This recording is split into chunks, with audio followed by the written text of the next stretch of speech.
This is ABC 7 News, Chicago's #1 news, with Stacy Baca, Kevin Roy, and weather with meteorologist Phil Schwartz.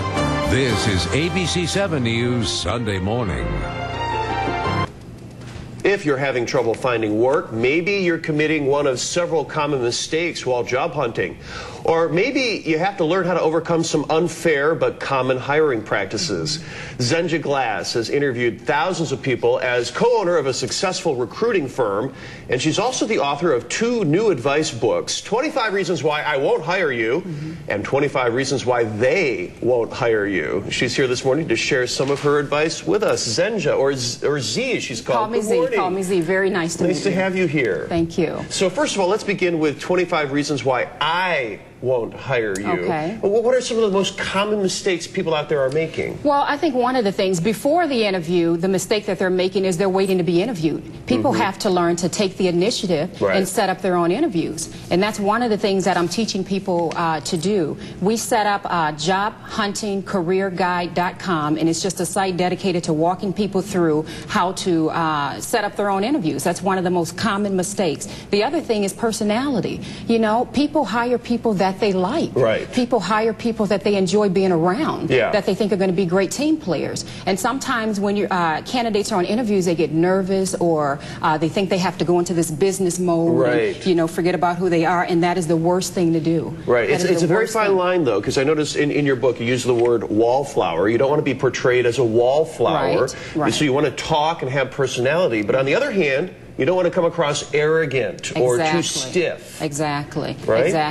A lot of job seekers come across as arrogant on interviews, and they're viewed as not being trainable because they sit there and boast and brag and they don't use the we, you know, the team buzzwords, and that can ruin your chances as well. So, but personality is huge. People hire who they like. It really comes down to preparation. You should really prepare for an interview and to get that interview. But another thing, too, is that you're talking about a lot of the mistakes that people make. Just following the instructions. People don't do that, right? Yeah, following the instructions. Simple things of that such. But you know what? The reason why I wrote the books is because there really are not a lot of career books out there that focus on the things that we discuss in here. Most of the books talk about the good eye contact, the good handshake, and things like that, and those things are very important. But what about some of the other things, such as smoking before you go to an interview? You don't want to smell like smoke. You don't want to go in there smelling like cigarettes. That's a thing right there. And one of the reasons why I wrote 25 Reasons Why They Won't Hire You is because sometimes you can do everything right. Sometimes you can do everything right on an interview.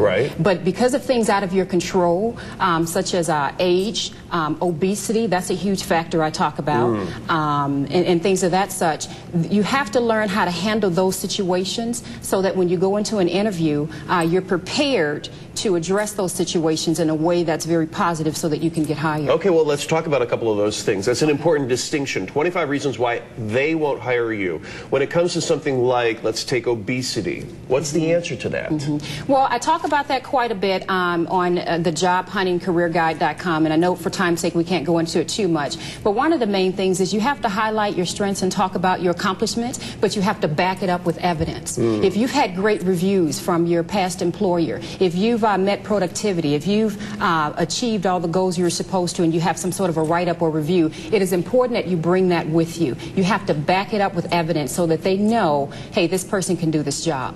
All right. Are you still amazed at the number of people that are making these mistakes? You know what, I am, and that's one of the reasons why I wrote the book. A lot of people have been asking me, Z, why did you write the books in the first place? And I said, well, I didn't have a choice, because I've noticed, mind you, I've been in staffing for 17 years. Across the board, regardless of the person's age, level of professionalism, or even their industries, people are making pretty much the same common mistakes, and that's why they're not getting hired. I had to write the books. It really was not a choice. Now, what are you finding, though, once people read these books? Are you getting some success stories? Absolutely. And you have to remember, I've been in staffing a very long time, so this isn't something I just thought of yesterday. These are proven advice and tips that I've implemented over the years. One of the things, a very controversial topic, is about ethnic names. Easily identifiable ethnic names, which is common advice that I've given out to minority job seekers. What is your advice on that? Well, you have to, if you have been out of work for 3 months or longer and you're not even being called in for an interview, and you have an easily identifiable ethnic name, you might want to consider altering your name, abbreviating the name, doing something so that you can at least get called for the interview. Now, once they meet you and they see how wonderful you are and they see how talented you are, they could care less about what your name is. Bring out the full name at that point. Exactly. And on the application, it's very important that you write down your correct legal name. You can't just decide today I'm going to be Mary. So you have to be careful with that.